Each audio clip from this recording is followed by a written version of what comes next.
दूसरे राजा आक्रमण के लिए तैयार। उसी समय उस नगर में एक विधवा ग्वालिन थी, वो अपने 5 साल के बच्चे के साथ निकली।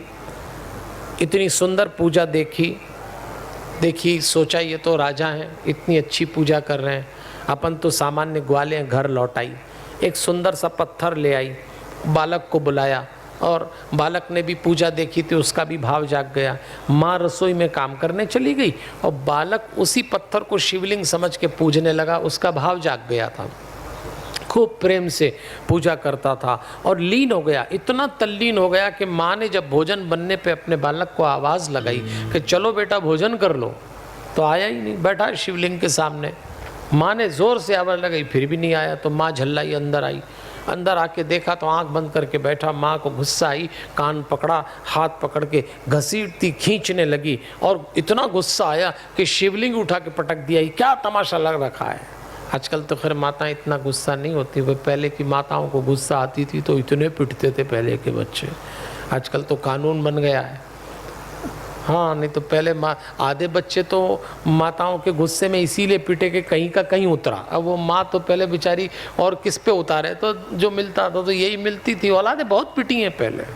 हाँ, बाप से झगड़ा हुआ तो उससे तो लड़ नहीं सकती, तो जो टिल्लू मिल्लू पहला आया उसमें पड़ा। कई तो इसी चक्कर में पड़े, कई बाप के नाम पिटे, कई सासू जी के नाम पिटे, कई खुद ही की परेशानी में पिटे। अब उनको तो पीट ही नहीं सकते तो यही पिटे। कई औलादें आजकल नहीं पिटती हैं। आजकल तो मम्मियों को सिखाया जाता है साइकोलॉजिकल ट्रीटमेंट दो, मारपीट नहीं करना। पर वो पुराने ज़माने की थी तो दिया बच्चे में, वो बच्चा भी हटीला पत्थर पकड़ के बैठ गया, नहीं हिचता नहीं हिचता। शिवलिंग फेंक दिया, बच्चा बेहोश हो गया। लेकिन ऐसी तपस्या थी उस बच्चे की कि अचानक जैसे ही बेहोश हुआ, वो माँ ने देखा एक शिवलिंग महाकाल का सुंदर सा मंदिर बन गया। सोने के मणि से जड़े हुए द्वार तैयार हो गए, हीरे के चबूतरे तैयार हो गए और एक रत्नमय लिंग निकल के आया। माँ ने ये दिव्य लक्षण देखे, अपने बेटे को देखा, अपने बच्चे को इस रूप में देख के तुरंत राजा को सूचना दी, राजा जी तुरंत आइए, जल्दी आइए, मेरे घर में ये चमत्कार हो रहा है। राजा जी भी आए, राजा ने प्रणाम किया, अन्य लोगों को सूचना दी, सब लोग आ गए। दूसरे राजाओं ने चमत्कार देखा, जो आक्रमण कर रहे उनको लगा कि इस ग्राम में सामान्य से ग्वाले के यहाँ शिव ऐसी कृपा कर सकते हैं तो राजा पे तो कितनी करेंगे, और हमने आक्रमण किया तो हम मारे जाएंगे। सारे राजा लौट गए। तब ओ राजा जी ने उस गोप बालक को गोपों का राजा बना दिया कि आज से तू ग्वालाओं का राजा हो जाएगा। आइए आगे चलें, उसके पहले यहाँ इस पे विचार कर लें। हमें अपने घरों में अपने बच्चों को समय रहते भगवान से जोड़ना चाहिए। एक बालक की तपस्या से उनका वंश तर गया। आज हमारे बच्चों के पास दूसरे दायित्व अधिक होते हैं तो हम कभी कभी सोचते हैं अरे बच्चे अभी पढ़ने लिखने के दिन हैं, तो हम उनको बहुत अधिक पूजा में नहीं लेते। मैं ऐसा नहीं कहता कि बिल्कुल मतलब आप उनको झोंकी दो, मैं ये भी नहीं कहता कि उनको तिलक लगा के स्कूल भेजो, उनकी भी चोटी बना दो, उनको भी 3-3 घंटे कथाओं में लाओ, ये सब मत करिए। लेकिन उनका स्वाद बना रहना चाहिए कि परमात्मा है। और कुछ समय तो निकाल सकते हैं, 10-15 मिनट भोजन के पहले, सोने के पहले उनके साथ बैठ जाएं, एक आध हनुमान चालीसा पढ़ लें, कोई मंत्र पढ़ लें। एक अटैचमेंट, एक कनेक्शन आपको मेंटेन करना पड़ेगा, नहीं तो ये बच्चे बहुत जल्दी दूर हो जाएंगे।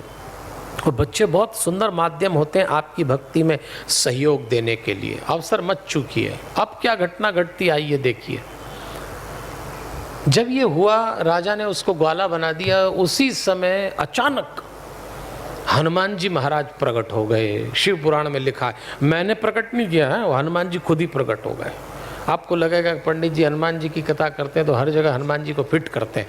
हमारे ऊपर लोग आरोप भी लगाते हैं कि आप कहीं हर कहीं हनुमान जी को ले आते हैं। मैं नहीं लाया, शिव पुराण में लिखा है। अचानक हनुमान जी प्रकट हो गए उस समय। अब बताइए, 12 ज्योतिर्लिंग में हनुमान जी कहीं प्रकट नहीं हुए, उज्जैन में ही हुए। क्यों हुए होंगे, ऐसा क्यों किया होगा हनुमान जी ने? हनुमान जी को तो ये भी नहीं मालूम कि बाद में यहाँ विजय शंकर मेहता आने वाला है तो उसके लिए प्रकट, ऐसा भी नहीं है। खैर मैं तो हनुमान जी ओढ़ता हूँ, हनुमान जी बिछाता हूँ, हनुमान चालीसा मेरा जीवन है। लेकिन शिव पुराण का ये प्रसंग पढ़ता हूँ तो मुझे लगता है बाबा जी क्यों आ गए अचानक, इसी धरती पे आए हैं तो शिव रूप है, तो शिव रूप। और शिव को भी लगा कि मेरे शिवांश रूप में चलो हनुमान बन के आते हैं। बड़ा आनंद आता है हनुमान जी को यहाँ घूमने में। बड़ी आसानी से मिल जाते हैं हनुमान जी यहाँ। भाव बनाए रखिएगा। प्रकट हो गए, सबने हनुमान जी को प्रणाम किया, महाराज प्रणाम। तो हनुमान जी ने उस बालक को हृदय से लगा दिया और जो बात बोली हनुमान जी ने, उन्हें कहा इस बालक ने बिना मंत्र के शिव पूजन करके उनको पा लिया। हनुमान जी को ये बात बहुत अच्छी लगती। हनुमान जी कहते हैं ज्यादा मंत्र के चक्कर में, ज्यादा पूजा पाठ कर्म कांड में मत पड़ो, भाव सेवा और विश्वास बनाए रखो, खिंचा चलाएगा परमात्मा। तो हनुमान जी ने उस बालक से कहा तूने बिना मंत्र के शिव पूजा करके शिव को प्राप्त किया, मैं बहुत प्रसन्न हूं। और ग्रंथकार ने लिखा अस्य वंशे अष्टमो भावी नंदो नाम महायशा। नंदो नाम महायशा। अब श्लोक आया है। हनुमान जी ने उस बालक को जो आशीर्वाद दिया, वो आशीर्वाद सुनिए। प्राप्स्यते तस्यं पुत्रत्वं कृष्णो नारायणस्य स्वयं। चलिए श्लोक का अर्थ समझे, जो हनुमान जी का आशीर्वाद है। हनुमान जी ने उस बालक को आशीर्वाद दिया, इसके वंश में 8वीं पीढ़ी में महायशस्वी नंद नाम के एक पुरुष उत्पन्न होंगे और उनके पुत्र के रूप में स्वयं नारायण कृष्ण बन के आएंगे। उस बालक का नाम हनुमान जी ने श्री कर रख दिया। नंद बाबा की पिछली 8वीं पीढ़ी उज्जैन से थी। वो बालक यहाँ का था, 8वीं पीढ़ी फिर वहां पहुंच गई नंदगांव, पर यहाँ के थे। कृष्ण अवतार की जड़ उज्जैन में बसी और वो भी हनुमान जी के साथ। क्या दूरगामी घोषणा की हनुमान जी ने। इसलिए मैं इस धरती के लिए कहता हूँ, यहाँ कुछ शिव तत्व अपने ढंग से है और हनुमत तत्व अपने ढंग से। मैं तो स्वयं जब उज्जैन में 1980 में आया तो मुझे नहीं मालूम था, मैं तो नौकरी करने आया था बैंक में। कौन खींच के लाता है आपको? 1980 में मैंने कभी सोचा भी नहीं था कि मेरे जीवन में ऐसा भी होगा। रोजी रोटी कमाने सब आते हैं, हम भी आए। फिर हमारे जीवन में बदलाव आता गया, बदलाव आता गया। उस पे एक पुस्तक भी है, आपको बाहर मिलेगी, क्योंकि मुझे देख के लोग बहुत कभी कभी रहस्य में आ जाते हैं। मैं थोड़ा अभिनय भी करता हूँ, रंग कर भी रहा, तो कई लोग तो कहते हैं बड़ी लंबी एक्टिंग कर रहे हैं। लोग मेरी एक्टिंग ही मानते हैं, क्योंकि वो कहते हैं तो पुराना एक्टर है, तो अब देखो पंडित की एक्टिंग कर रहा है, कितनी बढ़िया कर रहा है, कभी पत्रकार की करी। अभी भी लोग मुझे देखते हैं। इसलिए हमारे ऊपर कुछ लोगों ने किताब लिखी, प्रकाश बियाणी जी ने, कि लोग जानना चाहते हैं कि एक बैंक कर्मी, एक रंग कर्मी, एक पत्रकार कैसे यहाँ तक पहुँच सकता है। जब बार बार मुझसे पूछा जाता है, रोज रोज 2-3 टीवी चैनल वाले आके पूछते हैं ये चक्कर क्या है। एक ने तो बड़ा सुंदर प्रश्न पूछा, ये आपका चक्कर क्या है? मैंने कहा कौन सा चक्कर? बोले पिछले सिंहस्थ में तो आप अखबार में पत्रकार थे, जैसे हम इंटरव्यू ले रहे हैं आप लेते थे, तो ये 12 साल में कौन सा हो? अब बताइए आप। तब मैंने कहा जादू तो है, और उस जादू का नाम है भरोसा। उस पुस्तक का नाम भी भरोसा इसीलिए रखा कि मैं भरोसे में ही जिया हूँ, और आपसे भी कहता हूँ भरोसा मत छोड़ना। भगवान का दूसरा नाम भरोसा है। मुझे मिला, आपको भी मिलेगा। मेरे पास कोई लंबी परंपरा नहीं थी, मेरे पास कोई लंबा अध्ययन नहीं था, लेकिन अगर मुझ पे कृपा हुई है तो आप पे जरूर होगी। आपके मनोवांछित की पूर्ति होगी। आप खाली हाथ नहीं आएंगे। हमें मिला है, आपको भी मिलेगा, क्योंकि हनुमान जी ने तो इतना दे दिया मुझको। तो ये नगर हनुमान जी प्रकट हुए हैं। शिव पुराण 12 ज्योतिर्लिंग की कथा में केवल यही हनुमान जी क्यों आए हैं कुछ जगह। तो जब मैं उज्जैन पहली बार आया और तब से लेके आज तक हनुमान जी ने इतना दिया कि एक दिन मुझे लगा कि कुछ ज़्यादा ही हो गया है। मनुष्य के पास ज़्यादा हो जाए तो दोनों अंजलियों में भर के बाहर उछाल देना चाहिए। मेरी नाव अगर उसकी कृपा से भर गई तो मैंने कहा चलो फिर बाकी सब पे उछाल दें। आज ये कथा, ये प्रसंग, ये हनुमत धाम उसी लबालब होने को, उछालने को है। यदि हम भीगे तो फिर आप सूखे क्यों रह जाएं। आइए इस कृपा की होली में खेलें। ये वो कृपा और भरोसे की होली है जो सबके साथ खेलना चाहिए। इसलिए ये प्रसंग आयोजित करना पड़ा। तो हनुमान जी हैं इस धरती पे सज्जनों देवियों। तब से मुझे ऐसा लगता है हमारे हनुमान हैं और सचमुच हमारे हैं। जो भी इस हम में आ गया उसके हो जाते हैं। मैंने अपने जीवन में जो ये यात्रा की, उस यात्रा में मैं हनुमान जी को पग पग अपने साथ रखता हूँ। इसीलिए हमारे विशेष ठाकुर जी ने कितनी सुंदर बात लिखी है। आइए मेरे साथ मेरी यात्रा में हनुमान जी को आप भी याद करें। बहुत ढंग से अगर मेरे साथ उतरे हैं जीवन में तो आपके साथ भी आएंगे। चलिए इस भजन को प्रेम से गाते हैं। हनुमान जी प्रकट हुए महाकाल की नगरी में और आशीर्वाद दिया है कि तेरे वंश में कृष्ण पैदा होंगे। वो ग्वाले यहीं, नंद बाबा का पिछली पीढ़ी यहीं की थी। सोचिए तो सही कैसा योग रहा इस धरती पे। चलिए इस भजन को प्रेम से हनुमान जी के माध्यम से अपने जीवन में उतारते हैं।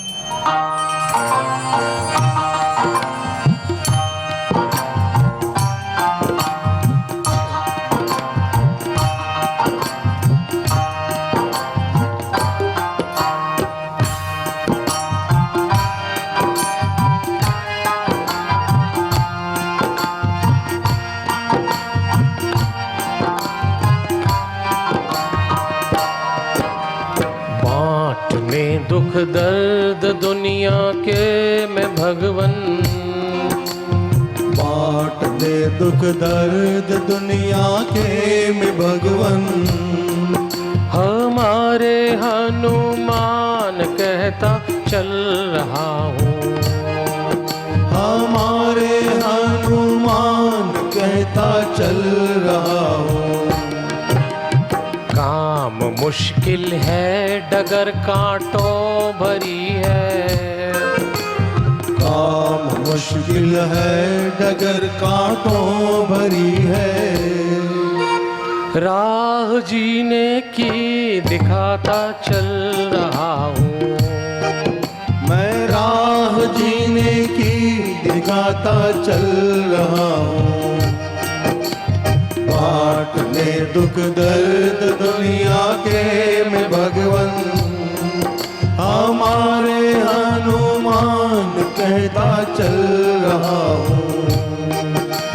काम मुश्किल है डगर कांटों भरी है, राह जीने की दिखाता चल रहा हूँ।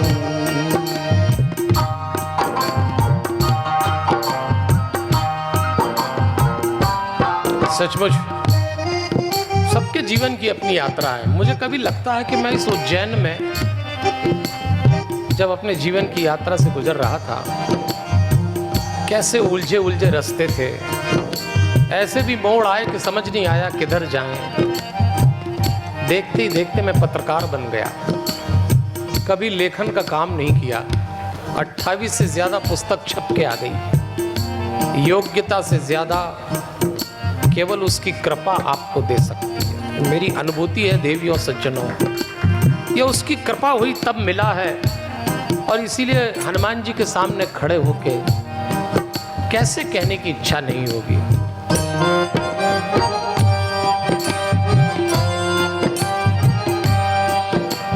जिनमें उलझा था मैं वो रास्ते अजब थे और थे, जिनमें उलझा था मैं वो रास्ते अजब थे और थे। दिल में उम्मीदों के मेले क्या गजब के दौर थे, दिल में उम्मीदों के मेले क्या गजब के दौर थे। स्याही कब दे दी कलम को तुमने मेरी, स्याही कब दे दी कलम को तुमने मेरी। शान में बाबा की लिखता चल रहा हूँ, मैं शान में बाबा की लिखता चल रहा हूँ। बात मुश्किल है अगर कांटों भरी है, राह जीने की दिखाता चल रहा हूँ।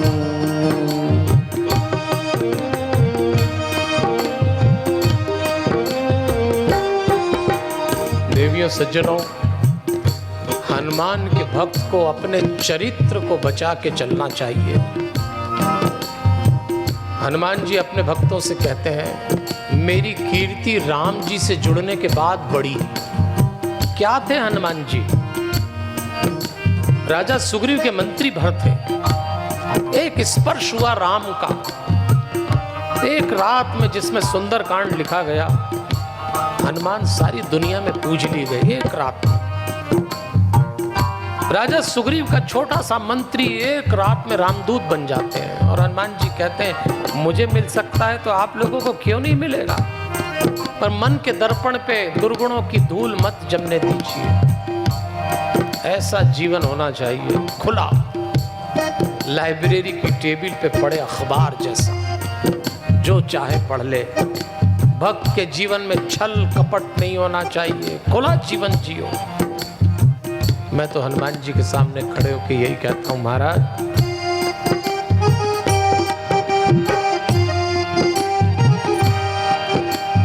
काम ऐसा सब करें कि कीर्ति बढ़ती रहे।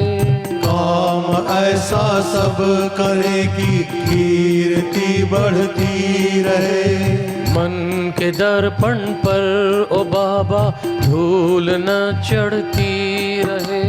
मन के दर्पण पर ओ बाबा धूल न चढ़ती रहे। एक खुले अखबार सा हो सबका जीवन। एक खुले अखबार सा हो सबका जीवन। भावना ऐसी जगाता चल रहा हूँ। मैं भावना ऐसी जगाता चल रहा हूँ। बाट में दुख दर्द दुनिया के में भगवन, हमारे हनुमान कहता चल रहा हूँ।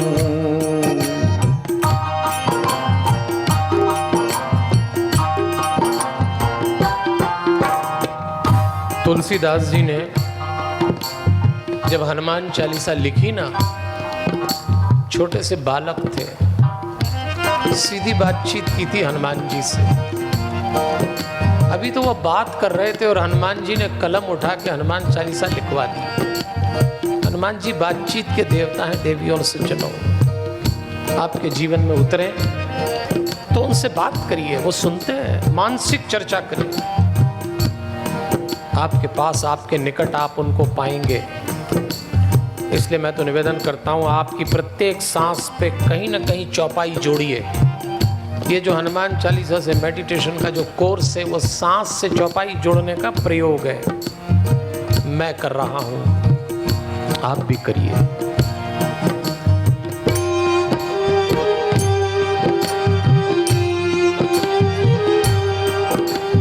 फिर भी तुमने जो दिया अनमोल है मेरे लिए। फिर भी तुमने जो दिया अनमोल है मेरे लिए। बस यही आभार के दो बोल हैं तेरे लिए। बस यही आभार के दो बोल हैं तेरे लिए। आखिरी सांसों में हो हनुमान चालीसा। आखिरी सांसों में हो हनुमान चालीसा। मैं उन्हीं सांसों में पल पल ढल रहा हूँ। हाँ मैं उन्हीं सांसों में पल पल ढल रहा हूँ। बांटने दुख दर्द दुनिया के मैं भगवान